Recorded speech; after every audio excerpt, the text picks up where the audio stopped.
বিয়ের আগে কত মাছ খাইছিলাম বাবাই, জালের টিকা, খরা জাল, শিব জাল, কত কিছু জাল ফাইটটা, কত বড় বড় মাছ আনতো। কত মাছই না খাইছি, লোকাল মাছ, সব লোকাল মাছ খাইছি, কোনো কিনতে লাগছে না।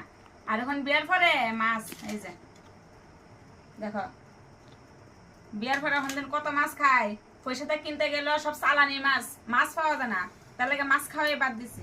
আর এখন আজকে একটু লোকাল মাছ আনছে দেখো, তাই ভাবছি এখন রাত 9টা বাজে, তাই ভাবছি ওখানে কাটমু রানমু খাই সারমু। আর বিয়াও সবাই বিয়ার পরে আর তো রস করে খাওয়া লাগতো না। বাবা যেভাবে মাছ আনতো, যে মাছ খাইছি সব লোকাল মাছ খাইছিলাম, এখন লোকাল মাছ চককে দেখতেও পাই না।